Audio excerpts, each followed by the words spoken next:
Hello friends, welcome to Ignite Academy. So आज 30 August 2025 आणि आजचा द हिंदू न्यूजपेपर आपल्याला का महत्त्वाचा आहे याबद्दलची चर्चा आपण या सेशनमध्ये करणार आहोत. यूपीएससी म्हणा किंवा एमपीएससी डिस्क्रिप्टिव्हच्या परीक्षेसाठी कशा पद्धतीने हा जो भाग आहे हा आपल्याला खूप जास्त महत्त्वाचा राहू शकतो याबद्दलची चर्चा आपण आजच्या या सेशनमध्ये करणार आहोत. जसं आपला फॉर्मॅट राहिलेला आहे की आपण काय करतोय तर डायरेक्टली आपला न्यूजपेपर पान नंबर कोणती न्यूज आहे आणि ती कोणत्या सिलेबस टॉपिक मध्ये कनेक्ट करता येऊ शकते याबद्दलची चर्चा आपण या सेशन्स मध्ये करतोय आणि मग त्यालाच आपण आता इथून पुढे कंटिन्यू करू. ठीक आहे. सो लेट स्टार्ट विथ दिस. आजचा द हिंदू न्यूजपेपर आणि त्यामधून या ज्या बातम्या आहेत या तुम्हाला नक्की वाचायच्या आहेत. आज तारीख आहे 30 ऑगस्ट. ठीक आहे, 30 ऑगस्ट. आणि आजच्या न्यूजपेपरमध्ये पहिली जी बातमी आपल्याला इथे बघायला मिळते ती म्हणजे जीडीपी रिलेटेड आहे. ठीक आहे, वेगवेगळे जे डेटा आहे मिनिस्ट्री ऑफ स्टॅटिस्टिक्स कडून येणार आहे ते आपल्याला आता समोर येताना दिसत आहेत. आणि आपला जो जीडीपी आहे, GDP growth, it is basically two 5 quarter हाय.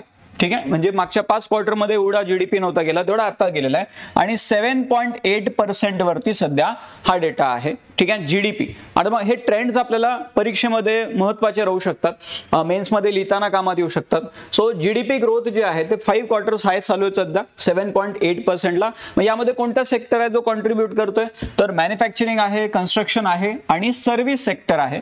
या 3 सेक्टर्समुळे तिथे ही ग्रोथ बघायला मिळालेली आहे. ठीक आहे. So GS paper 3 Indian economy मध्ये या बातमीला आपल्याला काउंट करता येऊ शकेल. नंतर आपण आलो पान नंबर 2 वरती.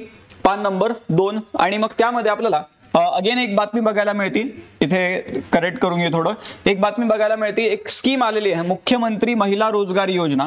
बिहार मधली स्कीम आहे आणि मग तिथे वुमेन एम्प्लॉयमेंटसाठी त्यांना इन्सेंटिव्ह प्रोव्हाइड करण्यासाठी एक प्रकारे ही स्कीम सुरू केलेली आहे. मुख्यमंत्री महिला रोजगार योजना हे कुठे आहे तर बिहारमध्ये आहे. बिहार कॅबिनेटने ह्या स्कीमला तिथे बेसिकली अप्रूव्ह केलेलं आहे. So GS paper 2 welfare schemes for vulnerable sections. यामध्ये मग फक्त सेंट्रल लेवलच्याच नाही तर स्टेट लेवलचे पण इनिशिएटिव्ह आपल्याला काही प्रमाणात माहिती असले पाहिजे. त्यापैकीच हा इनिशिएटिव्ह आपल्याला इथे दिसतो. ठीक आहे. त्यानंतर पान नंबर 3 वरती आपण आलो. एक अगेन गव्हर्नन्सच्या अँगलनी बघता येईल, एथिक्सच्या अँगलनी बघता येईल. एक स्कीम आहे, एक इनिशिएटिव्ह आहे तामिळनाडूमध्ये, त्याचं नाव आहे उंगालुदन स्टॅलिन. ठीक आहे, उंगालुदन स्टॅलिन नावाचा हा इनिशिएटिव्ह आहे. यामध्ये तिथल्या गव्हर्नमेंटने काय म्हणलेलं आहे की तुम्हाला काही जरी प्रॉब्लेम असेल तुम्ही आम्हाला पिटिशन्स पाठवा, आम्हाला लेटर पाठवा, आम्ही 45 दिवसांच्या आतमध्ये त्या प्रॉब्लेमला सॉल्व्ह करून टाकू. ठीक आहे. सो हे तिथल्या गव्हर्नमेंटने क्लेम केलेलं आहे. आता झालं काय की लोकांनी मग म्हणलं गव्हर्नमेंट आम्हाला अशा पद्धतीने सर्व्हिस देते तर आम्ही पिटिशन पाठवतो, आमचे प्रॉब्लेम काय ते गव्हर्नमेंटला सांगतो. तर मग ते जे पत्र किंवा ते जे लेटर पाठवले होते लोकांनी गव्हर्नमेंटला, ते लेटर तिथे वैगई नदी आहे, वैगई नदी, त्या नदीमध्ये तरंगताना दिसलेले. सो याचा अर्थ किंवा ते लोकांनी एवढ्या अपेक्षेने तिथे जे लेटर पाठवले त्याचा बेसिकली झालं काय तर ते नदीमध्ये फेकून दिले गेले होते. सो यावरती मग तिथले जे कलेक्टर होते त्या भागातले त्यांनी म्हणलेले की आम्ही यावरती चौकशी करू. ठीक आहे. बट एक आपण म्हणतो किंवा ऍडमिनिस्ट्रेशन कसं असलं पाहिजे, it should be citizen centric administration, right. So तो जो भाग आहे तो इथून बराच दूर दिसायला मग. So it is far away from good governance. आणि मग again it is not like किंवा जनरलाइज आपण करतोय बट ह्या केसमध्ये तर आपल्याला ते बघायला मिळतंय. सो जीएस पेपर 2 गव्हर्नन्सच्या अँगलनी ही बातमी आपल्याला बघता येईल की काय काय इश्यूज राहू शकतात आणि GS4 एथिक्स मध्ये देखील याला मोजता येऊ शकेल. नंतर पान नंबर 2 वरती आपण आलो. एक ड्रॅगन फ्लाय जी आहे ती पुन्हा एकदा रिडिस्कवर केली गेलेली आहे आपल्या वेस्टर्न घाटच्या भागामध्ये. Dragon fly. ठीक आहे. So ice age era dragon fly rediscovered, म्हणजे एवढी जुनी जे ड्रॅगन फ्लाय आहे ती पुन्हा एकदा डिस्कवर केली गेलेली आहे. जीएस पेपर 3 बायोडायव्हर्सिटी प्रिलिम्स दोन्ही अँगलनी याला बघता येऊ शकेल. अशा पद्धतीची ती ड्रॅगन फ्लाय आहे. मग या प्रकारच्या जे माशा असतील त्यांचा अभ्यास जो केला जातो त्याला काय म्हणतात, ओडोनॅटोलॉजी. त्याला काय म्हणतात, ओडोनॅटोलॉजी. तर मग ओडोनॅटोलॉजिस्ट जे आहेत त्यांनी बेसिकली काय केलेलं आहे तर ह्या ड्रॅगन फ्लायचा तिथे शोध लावलेला आहे. ठीक आहे. त्यानंतर पान नंबर 3 वरती आपण आलो. एक प्रधानमंत्र्यांचं स्टेटमेंट आहे ahead of the SCO summit. काय म्हणतात ते, India and China must collaborate for stable world economic order. ठीक आहे. दोघांनी सोबत येणं गरजेचं आहे for stable world economic order, असं भारताचे प्रधानमंत्री म्हणतात आणि एक इंटरव्ह्यू मध्ये त्यांनी ते म्हणलेलं आहे. सो जीएस पेपर 2 IR मध्ये या स्टेटमेंटला आपल्याला यूज करता येऊ शकेल. त्यानंतर पान नंबर 3 वरतीच अजून एक बातमी आहे किंवा टोकियो सोबत एक पॅक्ट केला गेलेला आहे, जपान सोबत एक पॅक्ट केला गेलेला आहे in order to advance low carbon technology projects. ठीक आहे, म्हणजे बेसिकली लो कार्बन टेक्नॉलॉजी प्रोजेक्ट्सला बेसिकली इम्प्लिमेंट करण्यासाठी भारतामध्ये एक पॅक्ट केला गेलेला आहे. आता जपानचा ना एक इनिशिएटिव्ह आहे, त्याला ते म्हणतात जॉईंट क्रेडिटिंग मेकॅनिझम JCM, ज्याद्वारे ते काय करतात तर दुसऱ्या डेव्हलपिंग कंट्रीजमध्ये तिथले एमिशन्स कमी करण्यासाठी, लो कार्बन टेक्नॉलॉजीज तिथे इम्प्लिमेंट करण्यासाठी ते काय करतात तर या जॉईंट क्रेडिटिंग मेकॅनिझमद्वारे काम करतात. मग त्याच्या रिस्पॉन्समध्ये त्यांना काय मिळतं जपानला तर कार्बन क्रेडिट मिळतात, जे ते त्यांच्या एमिशन टार्गेट्समध्ये यूज करू शकतात. ठीक आहे, सो इन दॅट केस तो जो भाग आहे तो इंडियामध्ये ते इम्प्लिमेंट करणार आहेत आणि त्यासाठी पॅक्ट केला गेलेला आहे. इव्हन त्या बातमीमध्ये मग आपले जे NDCs आहेत त्याबद्दल पण त्यांनी सांगितलेलं आहे. सो ही महत्वाची बातमी राहू शकेल. एक तर GS paper 3 science and technology recent developments, GS 2 IR, GS paper 3 environment conservation, या वेगवेगळ्या अँगलनी या बातमीकडे बघता येऊ शकेल. ठीक आहे, आफ्टर दॅट नेक्स्ट जी न्यूज आहे पान नंबर 3 वरती आपण आलो तर पुन्हा एकदा आता आपण बघतो की सुप्रीम कोर्टाची जी फुल स्ट्रेंथ आहे ती 34 आहे, इन्क्लुडिंग CJI 34 जजेस आर देअर. तर मग आता दोन रिसेंटली जे जजेस अपॉइंट झालेले आहेत त्यांच्या नंतर आपण जर बघितलं तर now supreme court is having full strength of 34. ठीक आहे, सो प्रिलिम्स मध्ये आपल्याला हे माहिती पाहिजे किती जज असतात सुप्रीम कोर्टामध्ये, सध्या कोण कोण आहेत, सो त्या गोष्टी म्हणजे रिसेंट कोण ऍड झालेले आहेत तो एक भाग. त्यानंतर पान नंबर 5 वरती आपण आलो. RBIचे जे फॉर्मर गव्हर्नर आहेत उर्जित पटेल, गव्हर्नमेंटने त्यांना अपॉइंट केलेलं आहे as IMF executive director and this is for a period of 3 years. ठीक आहे, सो रिसेंटली अपॉइंटमेंट मध्ये IMF एक्झिक्युटिव्ह डायरेक्टर कोण आहेत तर उर्जित पटेल हे नाव आपल्याला तिथे माहिती पाहिजे. प्रिलिम्स मध्ये याबद्दलच्या गोष्टी विचारल्या जाऊ शकतात. ठीक आहे, त्यानंतर रिसेंटली एक कॉन्फरन्स तिथे सुरू आहे, त्याचं नाव आहे इंडियन ओशन नेव्हल सिम्पोजियम. एकदा UPSC ने प्रिलिम्स मध्ये यावरती प्रश्न पण विचारलेला आहे. So Indian Ocean Naval Symposium आणि मग त्यामध्ये काही स्टेटमेंट दिले गेलेले आहेत that Indian Navy reaffirms commitment to security in the Indian Ocean. Again त्या पूर्ण सिम्पोजियम मध्ये याबद्दलची चर्चा तिथे सुरू होत्या.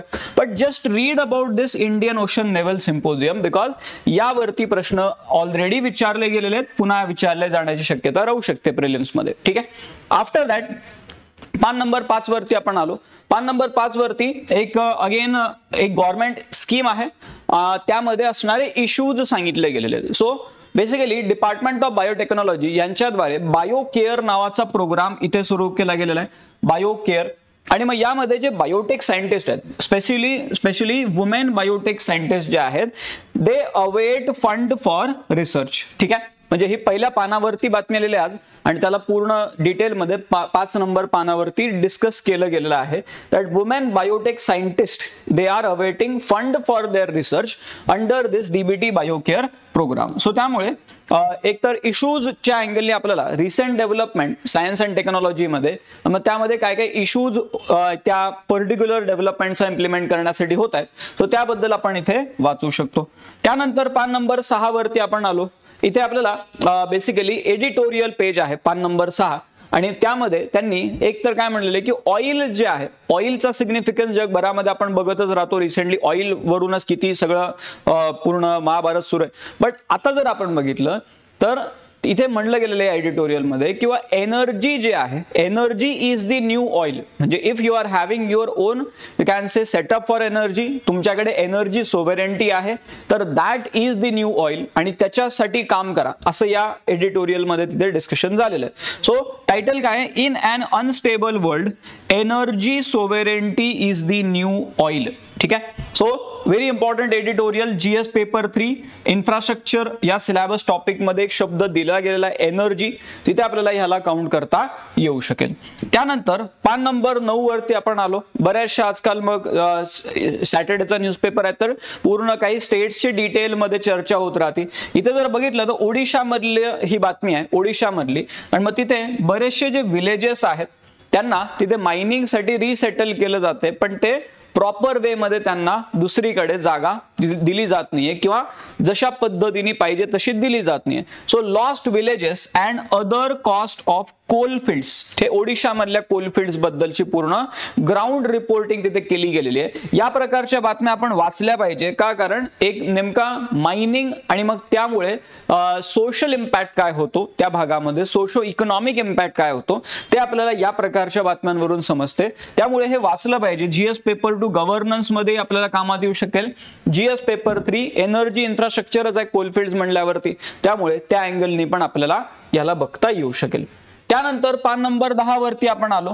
डेडली प्लॅसिड वॉटर्स, डेडली प्लॅसिड वॉटर्स, अमिबिक मेनिंगो एन्सेफेलायटिस हा जो आजार आहे, अमिबिक मेनिंगो एन्सेफेलायटिस, त्याबद्दल इथे त्यांनी सांगितलेलं आहे डेडली प्लॅसिड वॉटर्स. आणि मग यामध्ये जर बघितलं आपण तर रिसेंटली हे जे इन्फेक्शन आहे, रेअर इन्फेक्शन ज्याला आपण म्हणतोय, ते बेसिकली तिकडे पाण्यामध्ये बघायला मिळतंय. आणि मग त्या अँगलनी कुठे बघायला मिळतंय, केरळ मधले, राईट. सो डेडली प्लॅसिड वॉटर्स, मग केरळमध्ये नेमकं कशा पद्धतीने हा मुद्दा आपल्याला ग्राउंड लेवलवरती बघायला मिळतोय, मग यामध्ये क्लायमेट चेंज वगैरे त्याचे काही कनेक्शन्स आहेत का त्यावरती पण चर्चा इथे झालेली आहे.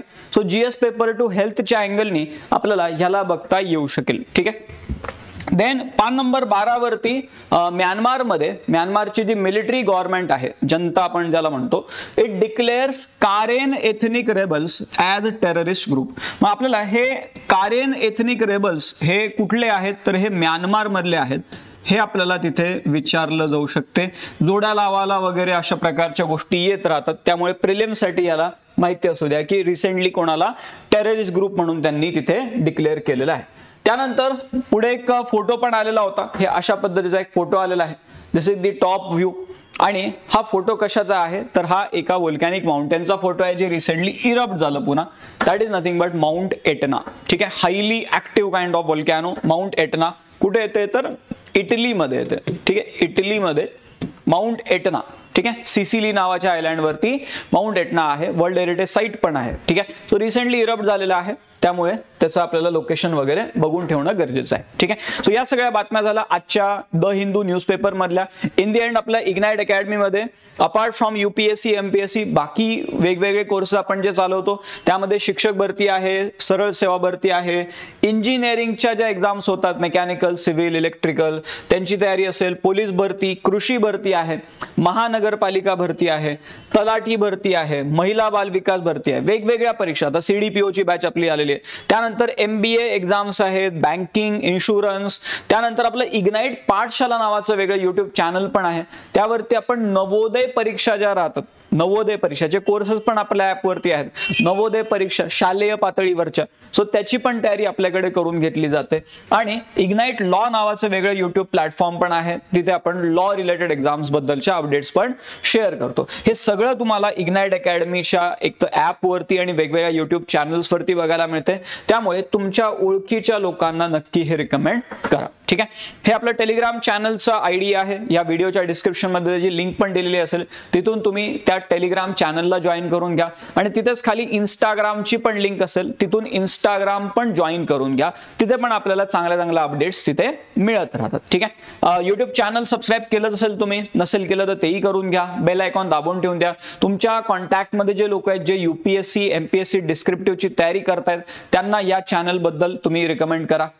इथे नंबर पण दिलेला आहे, काही जरी तुम्हाला क्वेरी वाटली तरी तुम्ही कॉल करू शकता. खाली नंबर स्क्रोल पण होत आहेत, तिथूनही तुम्ही काय करू शकता, कॉल करून तुमचे क्वेरी सॉल्व्ह करून घेऊ शकता. ठीक आहे. चालेल मग. तर या पद्धतीने वाचून घ्या एकदा न्यूजपेपर. आता आपण इथे थांबू. Thank you very much.